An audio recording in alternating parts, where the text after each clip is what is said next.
ఈ మధ్యకాలంలో మనం తరచుగా ఒక మాట వింటున్నాం. అదేంటి అంటే డాలర్ మళ్ళీ పెరిగింది అని. కానీ ఒక్కసారి ఆలోచించండి. డాలర్ పెరిగితే మనకు ఎందుకు బాధ? మన జీతం ఎందుకు పెరగదు? మన పెట్రోల్ ధరలు ఎందుకు తక్కవు? ఈ వీడియో గనుక మీరు పూర్తిగా చూసినట్లయితే రూపాయి విలువ ఎందుకు పడిపోతూ ఉంది? దీని వలన మన జీవితాలపై ప్రభావం ఏంటి? ముందు రోజుల్లో ఏం జరగబోతుంది అని అన్నీ మీకు చాలా సింపుల్గా అర్థమవుతాయి. కానీ ఈ వీడియోను మొదలుపెట్టే ముందు ఈ వీడియోకు లైక్ కొట్టి ఛానల్ను సబ్స్క్రైబ్ చేయడం మాత్రం అస్సలు మర్చిపోకండి. ముందుగా మీకు ఒక సింపుల్ ప్రశ్న. అసలు రూపాయి విలువ అంటే ఏంటి? చాలామంది అనుకుంటారు మన దగ్గర రూపాయి ఉంది కదా, ఇంకేముంది అని. కానీ నిజానికి అసలు విషయం ఏంటంటే ఒక అమెరికన్ డాలర్ కొనడానికి మనకి ఎన్ని రూపాయలు అవసరమే దానినే రూపాయి విలువ అంటారు. ఉదాహరణకి మనకు 2010వ సంవత్సరంలో ఒక అమెరికన్ డాలర్ కొనడానికి మన 45 రూపాయలు ఖర్చయ్యేవి. కానీ ఇప్పుడు అదే $1 కొనడానికి మనకు దాదాపు 85 రూపాయల వరకు ఖర్చవుతుంది.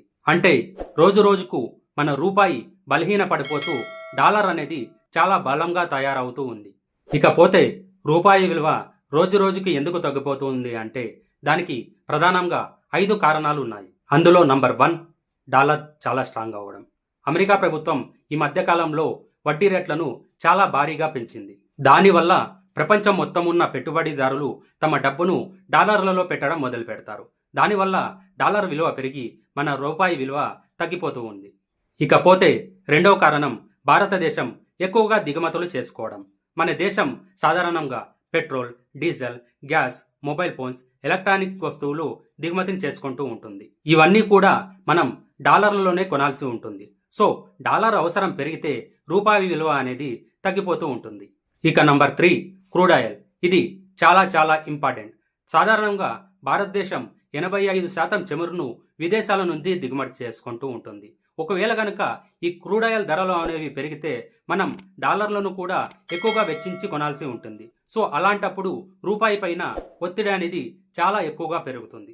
ఇక 4వ కారణం విదేశీ పెట్టుబడిదారులు డబ్బును తీసుకెళ్లడం. సాధారణంగా విదేశాలకు చెందిన పెట్టుబడిదారులు మన స్టాక్ మార్కెట్లో డబ్బులను ఇన్వెస్ట్ చేస్తారు. ఆ వచ్చిన లాభాలను వాళ్ళు వాళ్ళ దేశానికి తీసుకెళ్లాలంటే వాటిని డాలర్ల రూపంలో కన్వర్ట్ చేసుకుంటారు. సో దీనివల్ల మార్కెట్లో డాలర్కు డిమాండ్ అనేది పెరిగి రూపాయికి విలువ అనేది తగ్గిపోతుంది. ఇక 5వ కారణం ట్రేడ్ డెఫిసిట్.